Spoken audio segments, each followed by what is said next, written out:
having the ability to have something to look forward to be able to make your own money, to be able to know that you are capable of doing that, it makes you feel good about yourself, and that's what we want for our students. Adult transitional teacher Alyssa Webb says this program is also a great opportunity for the community to see how hard the students work so they can welcome them into the workforce. If you hire somebody with special needs who has the training and has the ability, they're going to be an asset to any company, and I really think that is, to me, one of the biggest parts of the end game. Currently, the students operate the coffee cart once a week, but teachers say they may expand to more days in the future.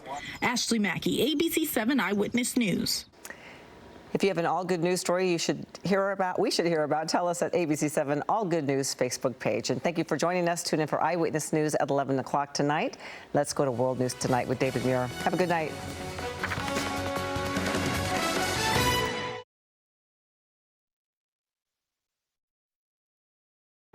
Tonight, the stunning new images just in as we come on the air. The first look on board the cargo ship that took down the bridge in Baltimore, what the images reveal.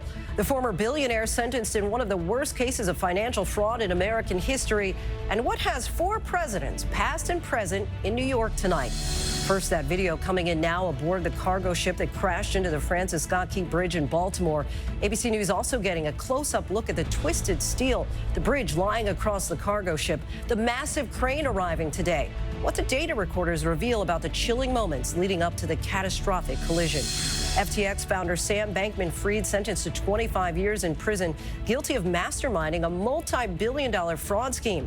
The judge ordering him to repay $11 billion to his victims, saying he didn't hear a word of remorse for the crimes. Aaron Katursky outside the courthouse.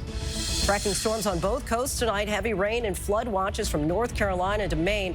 Back-to-back systems taking aim at the west. Heavy rain and snow from California to Colorado. Rob Marciano times it out. Chilling new details about the horrific stabbing rampage across multiple locations in Rockford, Illinois. 4 people killed, including a 15-year-old girl.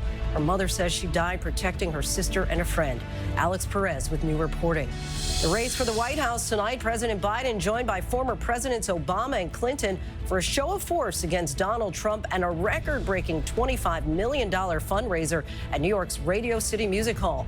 At the same time, Trump attending a wake for a fallen NYPD officer less than 3 weeks before the start of his criminal trial in Manhattan. Mary Bruce here in New York. Newly released video of the deadly school bus crash in Texas. The bus sideswiped when a concrete truck crossed the center line, knocking the bus onto its side. A Frontier Airlines flight evacuated before takeoff from Charlotte, North Carolina. A strong odor forcing passengers off the plane. Play ball. Major League teams take the field for the start of the new season. And America strong tonight. The husband going from school to school, honoring his late wife by helping as many children as he can. From ABC News World Headquarters in New York, this is World News Tonight with David Muir. Good evening, everyone. Thanks so much for joining us on this Thursday. I'm Lindsay Davis in for David. Tonight, former cryptocurrency mogul Sam Bankman-Fried sentenced to 25 years in prison in one of the largest financial fraud cases in U.S. history. More on that in a moment. But we begin with the stunning new images just coming in from on board the cargo ship that brought down Baltimore's Francis Scott Key Bridge. New images just coming in from the NTSB show inspectors probing the damage. The twisted metal of the bridge draped across the front of the ship. On board, they found 56 containers of hazardous materials, some broken open, spilling into the water. Officials say there is no immediate threat.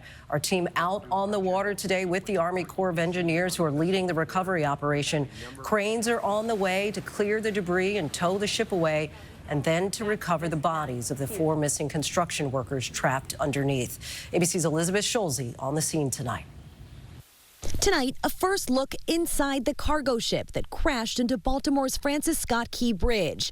NTSB investigators combing through the catastrophic damage, collecting evidence, surveying the mangled wreckage and twisted steel encasing the bow of the ship, and examining the hazardous materials on board. A massive operation is now underway to clear the wreckage. The U.S. Navy sending 3 giant cranes to the scene. Officials hoping to refloat the cargo ship dolly to begin clearing this vital East Coast port. We're only able to get this close right now because we're with the Army Corps of Engineers. The rest